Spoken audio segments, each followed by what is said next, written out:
2024 के लोकसभा चुनाव के लिए एक तरफ बेंगलुरु में विपक्षी दल का कुनबा कैसे बड़ा हो इस बात को लेकर कवायद चल रही है, लेकिन दूसरी तरफ कांग्रेस पार्टी को पंजाब से लगातार झटके मिल रहे हैं। पंजाब कांग्रेस के बड़े नेता 3 बार के विधायक रहे, मंत्री रहे अश्विनी सेकरी साहब ने कल कांग्रेस का दामन छोड़ बीजेपी का दामन पकड़ लिया। हमारे साथ खुद सेकरी साहब हैं। सर, इतना लंबा एसोसिएशन कांग्रेस पार्टी के साथ, आखिर क्या वजह रही कि आपका मोह भंग हो गया? देखिए, ऐसा है, इंडियन नेशनल कांग्रेस में मैंने 40 साल सेवा की है पार्टी की, और पार्टी के आदेशों के मुताबिक पूरा अपना करियर स्पॉटलेस, बिना किसी मेरे ऊपर किसी ने उंगली नहीं उठाई, किसी ने कोई गलत काम मैंने नहीं किया, और मैंने पार्टी का छवि बढ़ाया, पार्टी के लिए मेहनत की। पंजाब यूनिवर्सिटी का प्रेसिडेंट मैं बना था 1981। स्टूडेंट लेवल से लेके आज तक पूरी तन से मन से पार्टी का सेवा किया। पर मेरे को बड़ा दुख हो रहा है इस चीज़ का कि आज इंडियन नेशनल कांग्रेस में जो सिस्टम चल पड़ा है, पहले मेरिट चलती थी, अब मनी चलती है। सो वो जिस तरह की मनी की बातें वहाँ होती हैं, जिस तरह के वहाँ पे ओहदे बिकते हैं, टिकटें बिकती हैं, ये मैं नहीं समझता हिंदुस्तान के या डेमोक्रेसी के हक में है। ये गलत है, हम इसके विरोध में।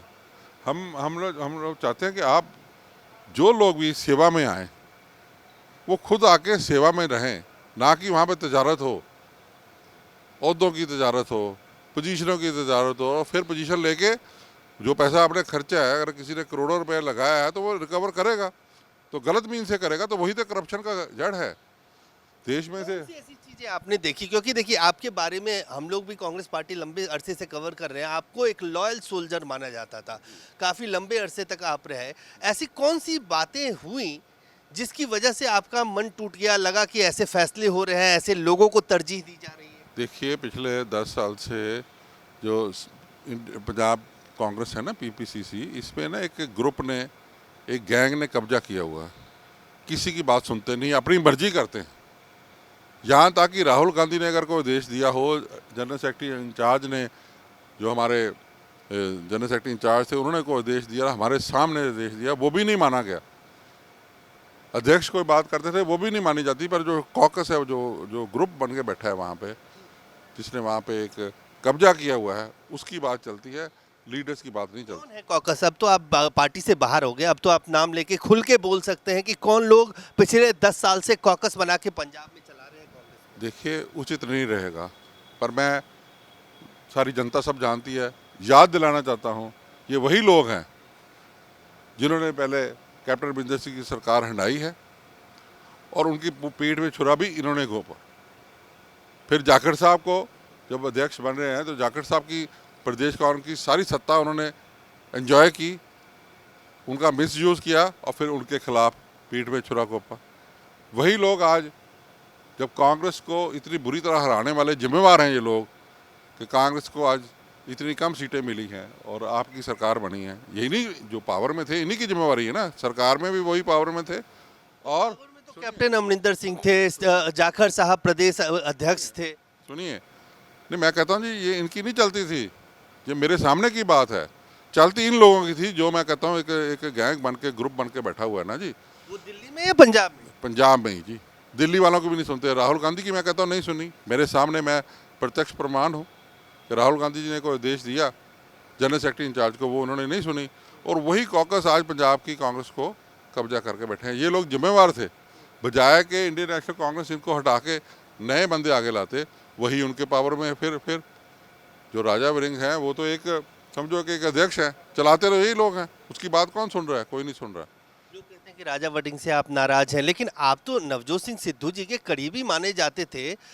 आज जो बातें आप कर रहे हैं, कैप्टन अमरिंदर सिंह मुख्यमंत्री थे, सुनील जाखड़ प्रदेश अध्यक्ष थे, पावर सत्ता उनके पास था, आपका निशाना क्या नवजोत सिंह सिद्धू और उनके जो करीबी लोग हैं वो फैसले नहीं होने दे रहे? देखिए, ऐसा है, नवजोत सिंह सिद्धू जब बने हैं अध्यक्ष, तो उन्होंने भी यही गलती की, उनके पास भी यही लोग थे पावर में। वो मेरे को एडमिट किया मिस्टर सिद्धू ने कि यार, मेरे से गलती होगी, मैंने तुम लोगों की, आम कांग्रेस वर्कर्स की बात नहीं सुनी, पुराने कांग्रेसियों की बात नहीं सुनी, इनकी बात सुनता रहा, ये देखो मेरे को मार के आगे चले गए। आज नवजोत सिद्धू को भी उन्हें किनारे इन लोगों ने लगाया।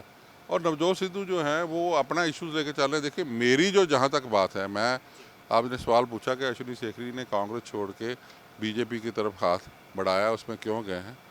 मैं ये समझता हूँ कि 40 साल जिन लोगों ने मेरे को आशीर्वाद दिया है, उनके जो मुद्दे हैं उसके ऊपर लड़ाई लड़नी, कुर्सी की लड़ाई नहीं लड़नी। मेरे को कोई परवाह नहीं है कोई मेरे को कोई ओहदा मिले या कोई टिकट मिले या मैं कोई कुर्सी पे आऊँ या जीत के आऊँ या ना। मेरे सामने एक ही लक्ष्य है कि बॉर्डर के जो 6 ज़िले हैं, गुरदासपुर, पठानकोट, अमृतसर, तरन, अब अपना फाजिलका और अपना ये जो ज़िला 6वां ज़िला अपना है, इसको ज़रा काट के दोबारा लेना है, फिरोजपुर, इसको थोड़ा एडिट करना।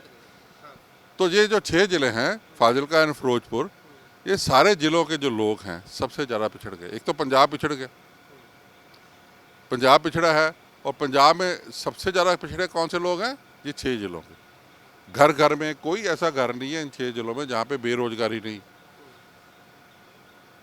आप देखिए कि मेरा जो नज़रिया है कि 1947 की जो पार्टीशन हुई है उसका सबसे ज़्यादा नुकसान इन 6 ज़िलों में हुआ। 1947 से पहले जो अमृतसर था, अमृतसर साहब, उसको गुरु रामदास जी ने बसाया और पूरे इंडिया से बड़े बड़े व्यापारी लाके यहाँ बसाए। और प्री पार्टीशन जो है, अमृतसर जो है सेंट्रल एशिया की, हिंदुस्तान की नहीं, सेंट्रल एशिया की सबसे बड़ी ट्रेड की मंडी थी। जैसे आज दुबई है, जैसे आज सिंगापुर या हांगकांग है, इसी तरह जो ट्रेड चलता था सिल्क रूट पे, वो अमृतसर से चलता था और यूरोप तक, मिडल ईस्ट से होते हुए यूरोप तक पहुंचता था। इसी तरह जो दूसरा हमारा बटाला शहर, जो यहाँ पे इंडस्ट्री का हब था, ये बाकी शहर तो अभी बाद में आए हैं। 47 से पहले अगर कोई लेथ या कोई मशीन बनती थी काबुल कंधार से लेके बंगाल तक, ये सब बटाला से बन के जाती थी। और आज क्या सिचुएशन है कि पार्टीशन के बाद ये हमारे इलाके बिछड़ गए। मैंने खुद देखा है। ये तो समझ गया कि आप जो इन 6 जिले हैं इनके डेवलपमेंट के लिए काम करेंगे, लेकिन मूल विषय यही है। अब चूंकि आप कांग्रेस छोड़ चुके हैं, बीजेपी में आ गए। मोदी जी कहते थे कांग्रेस मुक्त भारत, लेकिन पंजाब में बीजेपी कांग्रेस युक्त बीजेपी बन गई। कैप्टन अमरिंदर सिंह से लेके अश्विनी सेखरी तक इतनी लंबी फहरिस्त है कि लगता है पूरा पंजाब का बीजेपी 10 में से 8 लोग तो कांग्रेस के हैं। नहीं, देखिए आप जो पॉलिटिकल देखो इश्यूज पर बात करें ना, कल मैं 45 मिनट हिंदुस्तान के होम मिनिस्टर के पास था, आधा घंटा मैंने इसी पे बात की कि एक स्पेशल पैकेज दिया जाए इन जिलों के लिए, इन जिला के बच्चों को 5% फौजों में और BSF CRPF में रिजर्वेशन दी जाए ताकि ये जिले बच जाएँ। ये तो पहला मुद्दा है हमारा। दूसरा जहाँ तक है कि आप बताएं मेरे को, कांग्रेस का तो सवाल ही नहीं, अगले 20-25 साल तो कांग्रेस सत्ता में आ नहीं सकती है। आप पार्टी के पास रिसोर्सेज नहीं है, ना वो देश में राज कर सकती है, अभी बाय डिफ़ॉल्ट बन के आ गए हैं, कुछ नहीं कर सकते हैं। तो पूरा मुल्क जो है, पूरा देश जो है, मान लीजिए नरेंद्र भाई मोदी जी की प्राइम मिनिस्टरशिप के नीचे पूरा देश सुपर फास्ट स्पीड से तरक्की कर रहा है। जब हम जाकर देखते हैं गुजरात में, महाराष्ट्र में, हम देखते हैं मध्य प्रदेश में, यूपी में कितनी तरक्की हो रही है, तो पंजाब तो बहुत पीछे रह गया। तो अगर पंजाब को देश की तरक्की के साथ साथ आगे डेवलप्ड एरिया बनना है, डेवलप्ड स्टेट बनना है, तो हमें मोदी जी का साथ देना चाहिए, देश की तरक्की में हिस्सा डालना चाहिए, ताकि पंजाब के लोग पिछड़ ना जाएं, आगे पिछड़े हुए हैं और ना पिछड़ जाएं। तो सब लोग मिल के अगर जब करेंगे तो पंजाब अपना स्थान रखेगा और पंजाब के लोग जो है समृद्ध होंगे। आज तो गुर्बत की तरफ जा रहे हैं, पंजाब के लोग बहुत गरीब हो गए हैं, इनके पास कुछ नहीं है, तभी तो वहाँ पे झगड़े हो रहे हैं। मतलब बीजेपी ही विकल्प है पंजाब में भी और देश में भी। आपका ये मानना है कि अगले 20-25 साल कांग्रेस का कोई भविष्य नहीं है। पंजाब कांग्रेस का भविष्य क्या देखते हैं? अभी भी कुछ लोग बचे हुए हैं, नवजोत सिंह सिद्धू हैं, चन्नी जी हैं, राजा वडिंग हैं। आपकी नाराजगी इन सब लोगों से थी, इसलिए आप पार्टी छोड़ के बाहर निकल गए?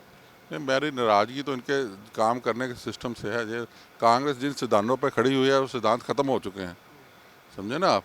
राहुल गांधी में कोई फ्यूचर नहीं दिखा। राहुल गांधी में इतनी क्षमता ही नहीं है कि उनको संभाल सके।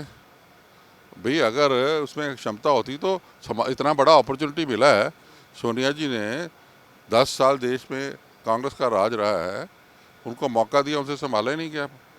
पार्टी नहीं संभाली गई, आज छोड़ के साइड में हो गए हैं, दूसरा अध्यक्ष बना दिया। अगर क्षमता होती तो वो संभाल लेते ना जी। मैं समझता हूँ कि आज समय है देश के हित में, पंजाब के हित में, कि बीजेपी का साथ दिया जाए, बीजेपी के साथ मिलकर वर्क किया जाए और देश को आगे लेके जाया जाए। पंजाब कांग्रेस का विलेन नंबर 1 कौन है? किसकी वजह से एक के बाद एक सब लोगों को पार्टी छोड़ना पड़ रहा है? कौन ऐसे लोग हैं? एक दो लोगों का आप नाम जरूर आज बताएं, क्योंकि अब आप पार्टी में भी नहीं है। मैं बार बार ये सवाल पूछ रहा हूं कि पंजाब में कांग्रेस की इस दुर्दशा का जिम्मेदार कौन है? कल से जब से मेरी मीटिंग हुई है और मीडिया में गई है बात कि मैं अमित शाह जी से मिला हूँ, होम मिनिस्टर साहब से, मेरे को कम से कम 1500 फ़ोन आए हैं और रात भर चलते रहे दिन, जिसमें से 3-4 तो XMLA सीनियर लीडर्स हैं। वो कहते हैं यार हमें भी साथ ले जाओ, हम भी यहाँ पे हालात ठीक नहीं है, हमने यहाँ नहीं रहना। और वो सब लोग आने को तैयार है। मैं बता रहा हूँ 4 बंदे, 4 एस्टेब्लिश्ड XMLAs या मिनिस्टर्स मेरे साथ इन टच हुए हैं कल से ही। अभी तो शुरू भी नहीं है, प्रॉपर मैंने बीजेपी में जाके अपना काम शुरू करना है। तो लोग इतने भरे पड़े हैं वहाँ पे, और वहाँ का जो अध्यक्ष है मिस्टर राजा बरेंग, हमारा छोटा भाई है, वो कहता है अब जल्दी निकलो जल्दी निकलो जल्दी निकलो। मीटिंग्स में कहता था, मैं जिन मीटिंग में जाता था, मीटिंग में अरे जिसने जाना अभी जाओ, कल नहीं जाना आज ही जाओ। धक्के मार रहे हो यार लोगों को। पार्टी क्या है? पार्टी लोगों का समूह, वर्कर्स का समूह। आप खुद ही कहो निकल जाओ निकल जाओ निकल जाओ, तो बड़ी अजीब बात है। ऐसी एटीट्यूड को कोई सहन नहीं करता। हर इंसान की इज्जत होती है। लोग अपने घर से कमाई करके, मेहनत करके पैसे कमा के अपने बच्चों को पालते हैं और पार्टी में सेवा के लिए जाते हैं। अब धक्के मारोगे तो कौन रहेगा? कोई भी नहीं रहेगा। और मेरे को उम्मीद है कि बहुत जल्द आप देखना, ये कांग्रेस भवन तो ऑलरेडी खाली रहता है। पंजाब में आप जाओ ना चंडीगढ़, तो वहाँ को बंदा नज़र नहीं आता, कबूतर नज़र आते हैं, कोई मिलता ही नहीं किसी को। तो बहुत जल्द ये कांग्रेस पार्टी के जो सीनियर, जो मीनिंगफुल लोग हैं ना, जिनको देश के साथ प्यार है, और बड़ी टूट होगी कांग्रेस में आप? बिल्कुल होनी चाहिए और होएगी भी। लोग आएंगे। जाखड़ साहब गए हैं ना, तो हमें भी हिम्मत हुई यार, अगर हमारा साथी जाके वहाँ पे काम करने का अपॉर्चुनिटी मिला है तो हम भी चलें। अब मेरे को देख के और 4-10 लोग चलेंगे। डॉक्टर राजकुमार आए हैं, राणा सोडी जी आए हैं, सिद्धू जी हमारे जो मिनिस्टर थे, मेरे मिनिस्टर थे, वो भी आए हुए हैं, उनका भी फ़ोन आया था। तो लोगों को जो अपॉर्चुनिटी मिलेगी तो लोग तो काम करने जाते हैं ना जी। अब मौका ही नहीं दोगे तो काम कौन करेगा? मौका तो अपने घर में ही रख रहे हैं। मैं एग्जांपल देता हूँ आप, हमारा जो जिला का अध्यक्ष है वो भी एक परिवार से, उसका बड़ा भाई MLA है, वो भी अध्यक्ष बन गया। यूथ कांग्रेस का भी उसका भाई बन गया, ठीक है ना जी। चेयरमैन भी वही बन गए ब्लॉक जिला परिषद के या ब्लॉक समिति के। तो एक परिवार के अगर 4 सदस्य, चारों को ओहदे दिए हुए हैं, तो बाकी जो लोग हैं वो कहाँ जाएंगे? ऐसा तो पार्टी में हो रहा है। सुनती नहीं किसी की नहीं सुनते, अपनी मर्जी से लगाते हैं, इसीलिए पार्टी का पतन हो गया। एक आखिरी सवाल, अब आप बीजेपी में शामिल हो चुके हैं, यहाँ से आगे अश्विनी सेगरी का भविष्य क्या है? क्या आपको कोई आश्वासन मिला है? आप लोकसभा लड़ेंगे, विधानसभा फिर लड़ेंगे, पार्टी संगठन में आपकी क्या जिम्मेदारी होगी? कुछ चर्चा हुई इस बात पे? देखिए, मैंने जैसे पहले बता चुका हूँ, 40 साल पब्लिक लाइफ है और निम्रता से है। किसी कोई बंदा ये नहीं कह सकता मैंने किसी को गाली दी है, नुकसान किया है। सबकी मदद ही की है। ये जो कई ओहदों पे बंदे बैठे हैं ना पंजाब कांग्रेस में या MLA रहे हैं, इनको मैंने सपोर्ट ही दी है, मदद ही की है और लोगों की भी मदद की है। अब इस उम्र में जाके मेरी इच्छा नहीं है, मेरी इच्छा ये है कि देश का भला होना चाहिए। पहली बात, चुनाव तो लड़ेंगे। सुनिए बात। दूसरी बात ये है कि बॉर्डर के ज़िलों को बचाना चाहिए, क्योंकि जिस मुल्क का बॉर्डर कमज़ोर होते हैं, कमज़ोर क्यों होते हैं? जनता के कारण। पूरे वर्ल्ड में हर मुल्क अपने बॉर्डर के लोगों को खुश रखता है, तो हमारे बॉर्डर के 6 ज़िलों में लोग खुश नहीं हैं। तो ये मुद्दा है, एक राजनीतिक मुद्दा है जो मैंने उठाया है। और पहली बार है कि देश के होम मिनिस्टर साहब के साथ आधा घंटा इस इशू पे बात हुई है। उनकी नॉलेज में मैं लेके आया हूँ कि हमें बॉर्डर स्ट्रांग रखने चाहिए। उनकी जिम्मेवारी है, वो रख भी रहे हैं, और वहाँ के लोगों को अपने साथ खुश रखना चाहिए। और ये मुद्दा है, पॉलिटिकल मुद्दा, इसके ऊपर मेरे को काम करना है। बाकी परवाह नहीं है मेरे को। पार्टी जो भी अपना जो सेवा देगी, मैं कि ये तुम्हारी ये ड्यूटी है, मैं एक सिपाही की तरह वो ड्यूटी निभाऊंगा। बीजेपी का सोल्जर सिपाही बन के काम, वर्कर बन के काम करूँगा। ओहदों की इच्छा तो पूरी हो चुकी है। जब मैं पंजाब यूनिवर्सिटी में प्रेसिडेंट था, डेली मेरी न्यूज़ लगती थी जी उस टाइम इंडियन एक्सप्रेस और ट्रिब्यून 2 अखबार होते थे। एक बने अपना चीफ मिनिस्टर सरदार दवारा सिंह जी की खबर होती थी, दूसरे बने अश्विनी सेखरी जो प्रेसिडेंट था विद्यार्थियों का, उसकी खबर होती थी। मीडिया में आने का आपका कोई अब मतलब ऐसा नहीं है कि कोई मीडिया में ख्वाहिश है, लेकिन सेकरी साहब चलते चलते एक चीज़ जरूर आपसे पूछूंगा, इतना लंबा साथ कांग्रेस का, अब एक नई पारी की तरफ आप जा रहे हैं। पंजाब में बीजेपी एक मजबूत और अकेले दम पे विकल्प क्या 2024 के लोकसभा चुनाव में होगी? आपके सामने देखो जिस तरह के लोगों का सपोर्ट मिल रहा है, जिस तरह के लोग बीजेपी में जुड़ रहे हैं, तो वो जो एक विकल्प है सामने जनता के सामने आ जाएगा। और ये बात तो पंजाब की जनता जानती है और समझ भी जाएगी कि अगर पंजाब को देश की तरक्की के साथ साथ कदम से कदम मिला के चलना है तो बीजेपी का कोई विकल्प नहीं है, नरेंद्र भाई जी का कोई विकल्प नहीं है, उनके साथ ही चलना है। Thank you. धन्यवाद। अश्विनी सेकरी साहब 40 साल तक रहे कांग्रेस में, अब बीजेपी में शामिल हो चुके हैं। कल गृह मंत्री अमित शाह से मुलाकात हुई और अपनी सारी ग्रीवांसेस, कहाँ कहाँ उनको क्या क्या समस्याएं हुई और किस वजह से इतना लंबा नाता टूटा, वो सब कुछ उन्होंने सिलसिलेवार तरीके से बताया। कैमरामैन फिरोज के साथ अजय झा, दैनिक सवेरा, दिल्ली।